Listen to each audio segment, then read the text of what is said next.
Do you have physique imbalances you'd like to correct, joint aches and pains you'd like to get rid of, and exercises you're struggling to get stronger at? Well, all can be remedied by correcting muscle imbalances, which are often the root cause of these problems. So in this video, I'll help you to understand why you have muscle imbalances, and I'll leave you with some practical takeaways so you can start to fix them right away. So let's start by categorizing muscle imbalances into four main buckets. The first is front to backside muscle imbalances, in which there is a size or strength discrepancy between front-sided muscles like the pecs and quads compared to backside muscles like the lats, spinal erectors, glutes, and hamstrings. Then we have left to right muscle imbalances. This could be a visual difference in muscle size, such as having one bicep bigger than the other, or it could be a strength imbalance which is exposed with unilateral training and discovering that you're much weaker on one side than the other. Top to bottom muscle imbalances are quite self-explanatory, and the most common scenario is what happened to SpongeBob when he got jacked. And that's what happens when you skip leg day. Don't worry, I've been there. Lastly, and most insidious, is when the smaller joint stabilizers are weak relative to the big prime movers surrounding a joint. There is no better example of this than the shoulder. A paper published in 2016 revealed that 74% of lifters had experienced shoulder pain within that year, and it was attributed to this kind of muscle imbalance in which the external rotators and lower traps were weak relative to other shoulder muscles. I imagine these statistics are much the same today. Okay, now that we've covered that, let's explore the reasons why these muscle imbalances are so common and what we can do to fix them. Three culprits stand out. The first is unbalanced exercise selection.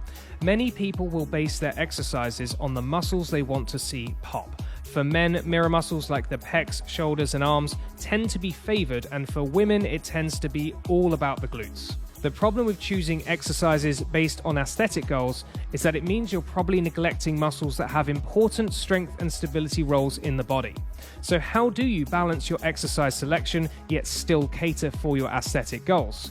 That brings me to one of my favorite quotes from the world of strength and conditioning. When you train muscles, you forget movements. But when you train movements, you never forget muscles. There are 7 fundamental movements: squat, lunge, hinge, horizontal push and pull, and vertical push and pull.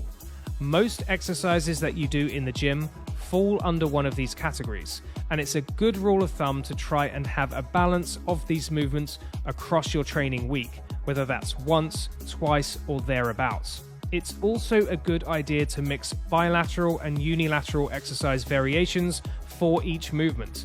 Take horizontal pulling. You could do one seated row and one dumbbell row in your current block of training. If you can follow this advice, you're going to build a much more balanced physique. You'll correct strength ratios between muscles, which is so important for staying healthy and pain-free, and you'll get so much stronger all over. So what about muscle isolations and single joint exercises? They absolutely have value. Think of them as subcategories of the fundamental movements. They can be used to bring up weak links or lagging body parts that you want to give extra attention to. Next up is improper exercise technique, because if you adopt poor form, you'll develop muscles in an unbalanced way. So here are 3 major form errors to watch out for. The first is not setting up in a good position. Take split squats. Performed with an upright torso, you'll put a lot of strain on the back knee and fail to load your glutes. What we actually want to do is lean forward slightly, so that most of your weight is under the front foot and the quads and glutes are loaded evenly. So always be mindful that you're setting yourself up for success. Next is moving too quickly. Performing a dumbbell row like this is barely engaging the back. It would be better to pause at the top and slow down the negative to increase tension on the target muscles. So the key takeaway is to slow down and control the movement. Lastly is moving through an incomplete range of motion. In this chin-up example, my elbows are bent at the bottom and I'm hiking my shoulder blades to get my chin over the bar. The opposite should happen. The arms should straighten at the bottom and the shoulder blade should drive down to get my chin over the bar. So always be conscious that you're moving through a complete range of motion. Those quick tips should be helpful, but the long-term solution is to master the 7 fundamental movement patterns, because as you've learned, most exercises that you do in the gym will fall under one of these categories. And if you understand the main themes of each movement, you'll improve your form across the board. Stay tuned to my channel because I'll be doing a lot more form videos to help you in this area. The last common culprit of muscle imbalances is mobility and stability limitations. This directly links to improper exercise technique because both are foundational to good form. For example, from a mobility standpoint, if you can't get your arms overhead without the ribs flaring, then you simply won't be able to perform an overhead exercise like seated shoulder press safely. From a stability standpoint, if you don't understand how to brace and breathe correctly, then you won't be able to maintain a stacked rib cage over the pelvis during compound movements like RDLs. Your spine is likely to flex or extend, which means you won't load the target muscles very effectively and will instead place undue stress on the spine.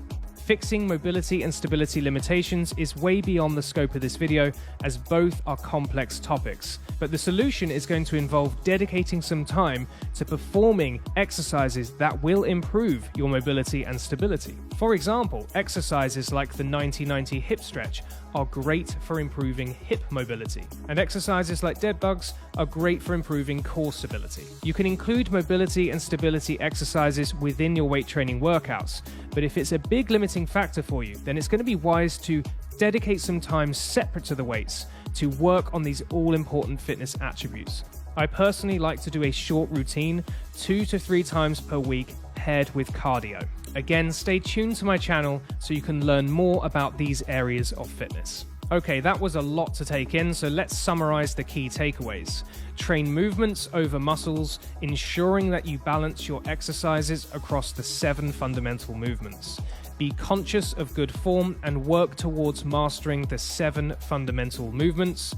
Dedicate some time to working on your mobility and stability. If you can follow this advice, you're going to build a much more balanced physique in which muscles are well proportioned, you'll clear up a lot of aches and pains, and you will see your full body strength soar. I really hope you found this video helpful. If you did, please like it, subscribe if you haven't already, and let me know in the comments what else would you like to learn. I'll see you again in the next one.